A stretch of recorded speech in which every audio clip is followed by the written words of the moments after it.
What's up guys, this is Matt and welcome to ProGuides. A long barrel, a luxurious scope, a deafening sound. That's right, today we're talking about the Big Green. Everyone's fancied themselves as an AWPer at one time or another. Come on, don't deny it, we've all picked it up and thought, how hard could it be? But we're not going to be looking at the AWP itself. Instead, we're going to look at some of the different playstyles of AWPers and how to use them all. AWPing isn't quite as simple as picking up the gun and shooting people real good, although that helps. Most AWPers are set up around what their team needs. Sometimes that means the team adapting to fit the AWPer's playstyle. Sometimes it's the AWPer adjusting to what their team needs from them. Most AWPers find one playstyle they're best at and stick to it, but we'll show you how to swap between multiple styles. You'll be able to slot into any team setup and contribute even more. This guide will truly set you apart from your teammates and your competition. The turret playstyle is the first type of AWPer we're going to take a look at. Also known as the anchor, these guys focus on locking down one area of the map. This makes them essential on your CT side. Usually, the areas they defend are long spaces, where the AWPer can focus on just one entry point. Banana on Inferno, the A site on Mirage, A long on Dust 2. These places are a playground for turret AWPers. Famous players who use these styles well include Guardian and Skadoodle. Instead of wrist-breaking flicks, a turret AWPer is all about consistency. They're usually responsible for defending an entire area on their own. So, you need a guy that will reliably hit all of their shots. And we don't mean those single pixel highlight reel clips, we mean the easy shots too. It's not a flashy playstyle like you'd get from Kenny S, but if done right, this type of AWPer can easily shut down rounds.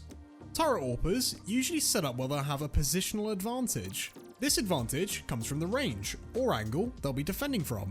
Let's take a look at defending A site on Mirage as an example. If you're the attacking side, pushing out of ramp, you'll have all of these long unfavourable angles that you have to clear. You don't know which corner or piece of cover the CTs will be holding from. Ticket beside CT spawn is the most common spot for a CT to hold on A. This is because, as a CT, you can watch just one position where the Ts are going to be funneled into. And, from Ticket, you only need to watch ramp, since you're protected from Palace, or vice versa. Your job is simple: stop anyone from getting through your funnel. This is why you need consistency from your turret AWPer. If you fail at stopping this ramp push, your site's whole defense falls apart. So, how can you practice this playstyle? Well, since you want to develop and improve your consistency, that means aim practice. This doesn't mean deathmatching. Goodness no. Stay away from DM. It's too chaotic. How can you be consistent when you're amidst chaos? What we're talking about is tracking and reacting. Since you're going to be set up in a stationary position, the enemies will be moving across your screen. The whole point of your positioning is that they don't immediately know where you are. This can make their movement unpredictable. That's where tracking comes in. If you can keep your crosshair on a moving target, then all that's left to do is click the mouse. For reacting, that's where crosshair positioning comes into play. You know your own reactions best.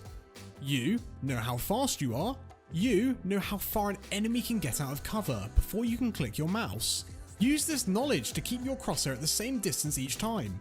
Both of these elements eliminate the need for any flicks, just clicks. It's why some people call this a boring playstyle, but it works. The YPRAC series of maps have special setups for AWPers to practice these two skills, both offensively and defensively, so check them out. Our second AWPing style is all about aggression. A lot of AWPers are often the first to grab an opening pick in a round, but that's different to the aggressive we're talking about. This playstyle is about forcing your way around the map. Aggressive AWPers are found on both CT and T side, but it's the CT side where they can have the most impact. This is because aggression is less expected from the defensive team. An aggressive AWPer is all about catching the enemy off guard. By pushing through to areas early in the round, an aggro AWPer can scope in on an enemy while they're still setting up. Sometimes, this is just if they've gotten a good spawn, but other times, it's a calculated risk. particularly on the CT side. You'll see this style of play used most recently by ZywOo. The backbone of these pushes is confidence. Your aggro AWPer can only go on the offensive if they're confident that they can get the kill. There's no room for being timid or modest. This is a high risk, high reward playstyle. Alongside confidence, you also need to be able to hit your shots. I mean, this should be clear, but this is different to our turret style, where you can manage where an enemy will appear on your screen. By pushing aggressively to places you're not supposed to be, you're adding a layer of unpredictability. Heck, you are the unpredictability. An example of this playstyle would be pushing through B apps on Mirage. Turret AWPers would hold from the edge of apps and peek through a crack into T stairs, but an aggressive AWPer would push through apps for a kill before falling back. By pushing aggressively like this, even if there's no one there, you can get so much information for your team. Your teammates would know to stack A instead. So, to make this style work, you need to be able to react and adapt to whatever mayhem appears on your screen. How do you do it? Brushing up on your flicking is a must for this playstyle. Since you never know exactly where the enemy will be positioned, your crosshair often won't be pre-aimed on them. Sure, you'll have a general idea of which direction or door to look at, but when you only have one bullet, you need to make sure it hits. Diving into the chaos of deathmatch can help here.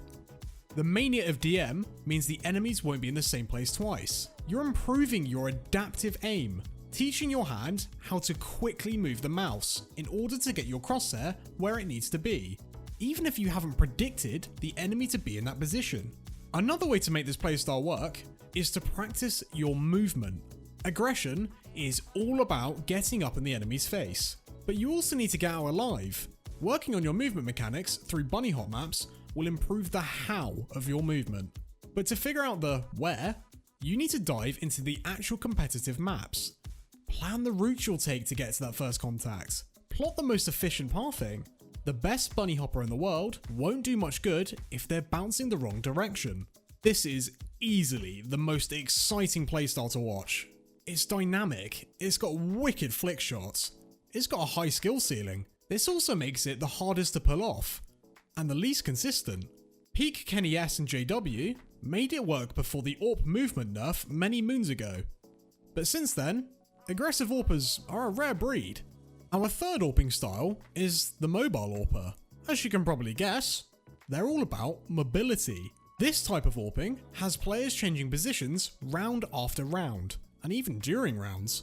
Doing this keeps the enemy team on their toes. They can't counter your team's AWP with grenades if they don't know where your AWPer is. It forces the enemy to be cautious of every possible AWP position. Unlike the turret AWPer, who can be countered with utility, or the aggressive AWPer, who can be countered with trade frags, the mobile AWPer is a balance between the two.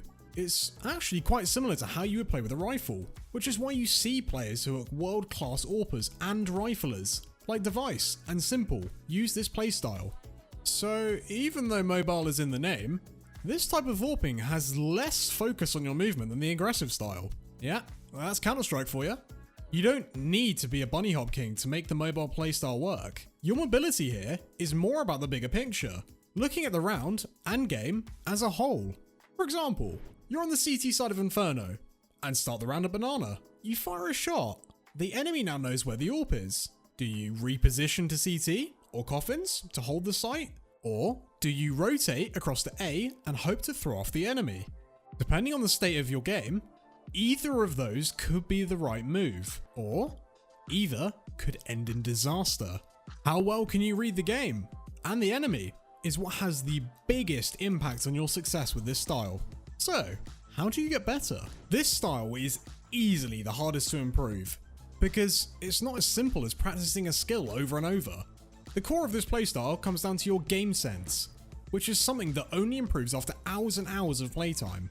Knowing when and where to move around the map comes with experience and experimentation. With the AWP being such a high impact weapon, its presence on the map changes the dynamic of a round. What you do with it will always have repercussions, so you have to build a flowchart in your head of those results. Look back at your demos. We know, it's not exactly sexy practice. and make a note of how your decisions affected the enemy. If they've tried to isolate and hunt the AWP once they knew where it was, or if they stayed away, attacking elsewhere, and all of this changes depending on what weapons or utility the enemy had. If they had a good economy, or a bad one, if they were aggressive players, or cautious. So, as you can guess, the flowchart ends up being pretty big. Because this playstyle is the hardest to get right, it's best to experiment with it when you feel confident in your understanding of CS. You can't make those big brain plays without getting the big brain first. Most AWPers are going to have some elements of all three of these styles, but understanding the differences between each of them can help you isolate the areas you want to improve on. If you know you're weak holding an angle, you can practice the skills that make the turret style. If you're unhappy with your rotations, you can review your big brain mobile AWPer plays. That's it from us today, guys. Thank you so much for watching. Let us know in the comments below if you're one of these AWPers. Or, if you'd like to learn more tips and tricks like this, be sure to check out ProGuides.com. Until next time, good luck in your matches.